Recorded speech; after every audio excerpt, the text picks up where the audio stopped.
कितनी अजीब बात है कि जिसके साथ भला करो वही आपका दुश्मन हो जाता है। ऐसा क्यों होता है, क्या वजह बनती है, सारी बात आपको बताएंगे कि क्यों आप जिसके साथ भला करते हैं वो आपका दुश्मन बन ही जाता है। डॉक्टर फहद अरतानी, रोशनी वाला, आपका तबीब, आपका रूहानी मौलिज, रोशनी की जानिब आपको खुशामदीद कहता है। अगर आपको भी खुदा की जमीन पर जमीनी खुदाओं ने बहुत सताया है तो इस वीडियो को पूरा देखिएगा। इसमें आपको भी अपनी ही कहानी की झलक जरूर नजर आएगी। उम्मीद उस इंतजार का नाम है जिसकी खुशी में मुश्किल वक्त काटा जाता है।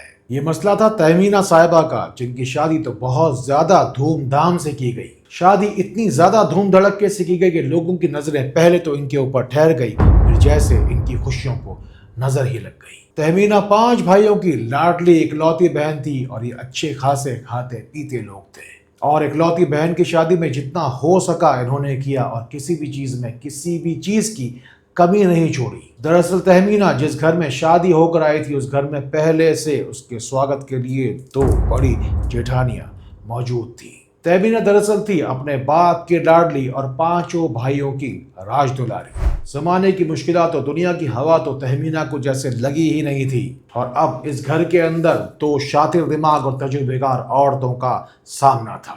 ये दोनों ही औरतें तहमीना के भोलेपन का हमेशा ही फायदा उठाती, पूरा ही दिन भर इससे बहला फुसलाकर घर का सारा ही काम करवाती, लेकिन जिस वक्त ससुर के आने का वक्त होता इसे कमरे में भेजकर खुद काम पर लग जाती। असल मसला तो तब खराब हुआ जब इन दोनों जेठानियों में से एक, जो इंतहाई खतरनाक और चालाक थी, उसने इस नई दुल्हन की जैसे कीमती चीजों को पार करना शुरू कर दिया। फिर आहिस्ता आहिस्ता हुआ यूं कि अपनी सास और वो जो देवर जो तहमीना का शौहर था उसके ये कान भी भरती रही। इस सही गलत के दरमियान तहमीना जैसे फंस कर ही रह गई और अपने ही आंसुओं को घुट घुट कर बस पीती ही रह गई। फिर तहमीना को 171 बार रोजाना सूरह कुरैश पढ़ने का मशवरा दिया गया। फिर अल्लाह की तरफ से ऐसी गैबी इमदाद आई कि इसकी जेठानी का मकरू चेहरा खुद ब खुद ही सबके सामने आ गया।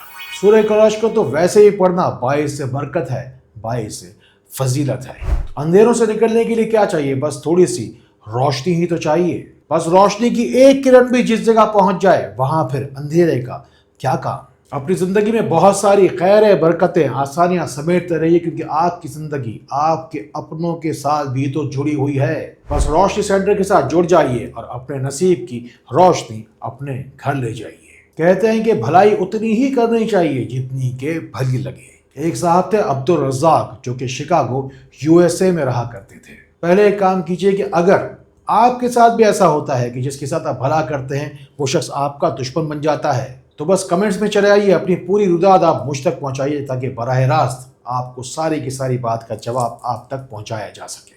शिकागो वाले अब्दुल रज़्ज़ाक साहब का मसला दरअसल यही था कि हमेशा दूसरों की ही मदद में लगे रहा करते थे। यानी कि जो कोई भी इनके पास आए उन्हें अच्छे से अच्छा मशवरा दिया करते थे, लोगों को नए से नए कारोबार की लाइन बताया करते थे। जरूरी लोगों के राब्ते, कांटेक्ट नंबर, कहां से माल मिलेगा, कितने का मिलेगा, कितने का बिकेगा, कितना आपको मुनाफा होगा, सबकी बहुत ज्यादा मदद करते थे। लेकिन जिस वक्त जिंदगी में इनके ऊपर बुरा वक्त आया तो साया भी साथ छोड़ जाए, ऐसा इनका हाल हुआ। मुश्किल के वक्त पे इनका साथ किसी ने भी ना निभाया। फिर एक वक्त आया कि इनकी दुकानदारी और दुकान बंद होते होते बंद ही होकर रह गई। फिर ये दुकान दोबारा कभी भी खुल ना पाई। फिर मजबूरन जरूरतन मसलहतन इस दुकान को बेचना ही पड़ा।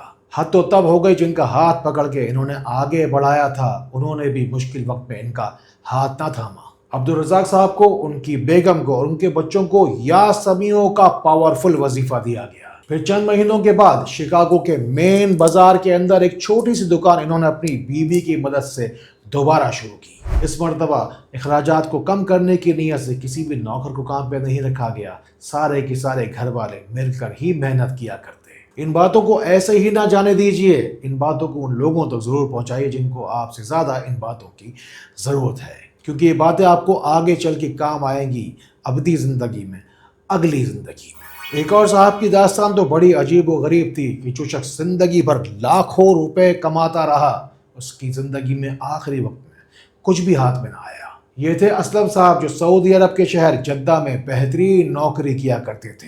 ये जो कुछ भी कमाते थे अपने घर बेचते रहे और अपने भाइयों से कहा एक बहुत बड़ा सा सबके रहने के लिए मकान बनाए ताकि हम सब के सब मिलकर हंसी खुशी रह सकें। और फिर 20 साल की मेहनत के बाद हुआ भी कुछ यूं कि बड़ा सा मकान भी बन गया, बीवी बच्चे भी सेट हो गए और भाइयों के साथ रहने के लिए एक बेहतरीन इंतजाम भी हो गया। इस दौरान छोटी मोटी जमीन खेती बाड़ी की गर्ज से बीवी के नाम पर भी ली गई। सारे भाइयों को कारोबार भी सेट करा कर दिया। लेकिन 20 साल के बाद ये सब कुछ जो लपेट लुबाट कर वापस पाकिस्तान पहुंचे तो अचानक ये क्या हुआ कि भाइयों ने तो उन्हें हिस्सा देने से ही इनकार कर दिया। असलम साहब ने सारे गांव वालों को भी जमा किया, सबको सारी बात बताई, लेकिन कानूनी कागजात के सामने कोई भी कुछ ना कर पाया। इनकी जिंदगी में शायद ऐसी कोई ना खत्म होने वाली जंग छिड़ गई थी जिसमें बिलाखिर इन्हें खुद को ही हारना था। इन्हें फिर भी उम्मीद का दामन ना छोड़ने का मशवरा दिया गया और या फताहो पढ़ने का मशवरा दिया गया और फिर मिलाकर सूरे फतह और सूरे फातिहा भी पढ़ी गई। और फिर इसी दौरान हालात ने कुछ ऐसी करवट ली कि दोबारा मकान के कागजात बनाने का मौका मिला और असलम साहब की बेगम, जिनके कोई रिश्तेदार वकील थे, उनके जरिए सारा काम करवाया गया। सबकी मर्जी से, रजामंदी से सबकी दोबारा ये कागजात बने। तब जाकर असलम साहब के बच्चों के लिए सर छुपाने का इंतजाम हो सका। इन तमाम ही वाकयात के नाम हो सकता है कि फर्जी हों, लेकिन जो बातें हैं वो एक एक लफ्ज सच है, हक है। लोग आपके साथ भला करें या बुरा, आपको सच्चाई का और भलाई का रास्ता नहीं छोड़ना चाहिए।